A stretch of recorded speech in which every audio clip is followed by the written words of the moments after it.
We're the one that you know, comes in when they're in the hospital and they got 5 or 6 specialists around. We know that patient, and we can, you know, we can look at what the specialists are doing and look to see if there's something that's being overlooked.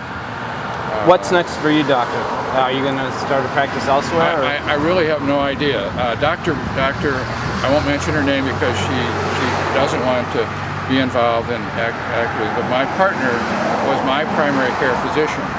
So I'm medically homeless myself right now. I don't have a medical home, and I don't have a medical practice anymore. And it's not that easy to just, you can't just, you know, we had 30 days. I saw my last patient on April 30th, and this has been very traumatic for everybody. One of my staff members said the last month has been like going to a funeral for a close family member every day, because I'm crying, my patients are crying.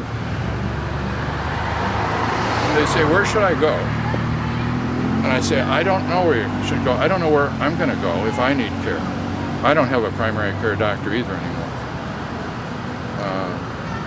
So that's my situation. Yeah. Dr. Randt, if you would tell us, what do you hope, you and everyone else here today, hope to accomplish by this display of support and Well, there's a couple of things. We need more primary care physicians in this country. Right now, the ratio of primary care to specialists is 30 primary care to 70 specialists, okay? We need to reward thinking services, cognitive services. I can get almost as much money. I do a lot of musculoskeletal medicine. So I can get almost as much money for injecting somebody's shoulder for an impingement syndrome as I can for doing a complete history and physical on an elderly Medicare patient with multiple problems. So the reimbursement system for primary care, internal medicine or family practice is terrible, so that needs to be corrected. And then we need to be given the time to spend with patients. I mean, I have patients where, you know, if let's say you have 15 minutes and they have to do an exam on them, you know, they come in with somebody with them who's supporting them. I have to have my nurse. It takes 2 people to get them up on the exam table, and that's 10 minutes into the visit. So that's 10 out of your 15 minutes. We're not, you know, allowed the amount of time that it takes to get a good history, do that part of the physical examination that's necessary, and then do the thinking and the decision making that goes with it. I use a lot of internet search engines like UpToDate and PubMed.com, and I do this when I'm with the patient. You know, I may rush out of the office. I had a patient with he'd had shingles. He'd had shingles for 3 months. He didn't come in to see me because he didn't have any health insurance anymore. So he presented with post-herpetic neuralgia or post-shingles pain. And I wasn't sure exactly, you know, which medicine or which dose I should give. So I went out of the room, went to my computer, which you could do if you had a computer in your office too, but I went on UpToDate, you know, quickly scanned down what to do, gave him, you know, got a prescription for him, gave him a handout. I like to use pictures when I'm talking to patients. I've got one over there, the anatomical chart that shows the shoulder joint. And when I'm talking to somebody about an impingement syndrome of their shoulder, I mean, a picture is worth 1,000 words. When you can look at a picture and see what the shoulder looks like and what happens when you're elevating your arm and how that, you know, how it's pinched between the bursa and the supraspinatus muscle, it tells the patient everything in terms of what's going on. And then I can explain to them, you know, why it happened and what they need to do for it to prevent it or to get it to quiet down and so forth. So. And you were obviously employed at St. John's at one point. I was employed by Cuyahoga Physicians Network, which is a division of St. Vincent Charity Hospital. That my practice was 90% of my patients came to St. John's. My partner admitted exclusively to St. John's WESTSHORE Hospital. So we have been, you know, I've been here since 1984.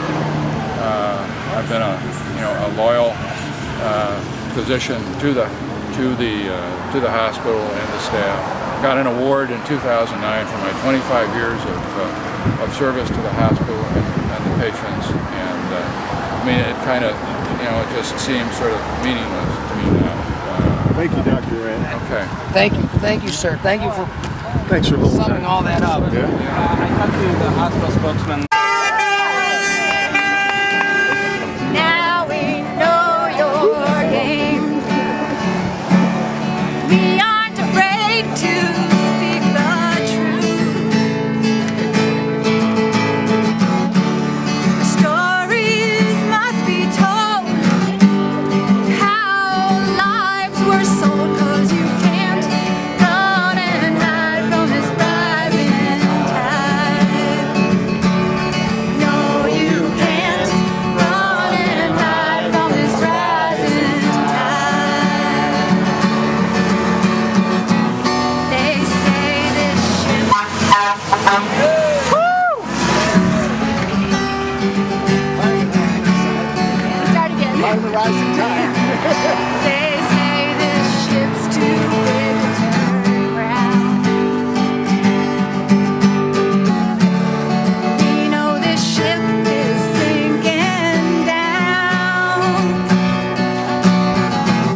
because Dr. Randt was terminated along with his partner Dr. Radigan for failing to be appropriately volume driven and profit oriented.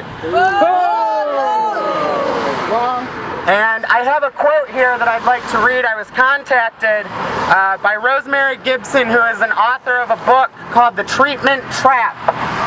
And she sent me this quote from her book, and I'd like to share it because I feel that it sums this situation up perfectly.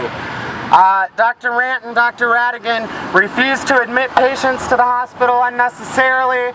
They refuse to overtreat them to make the hospital money. And I think that this quote really does a great job at summing up this experience. It says, "We are like a donut shop," says a young chief operating officer to a physician at the hospital.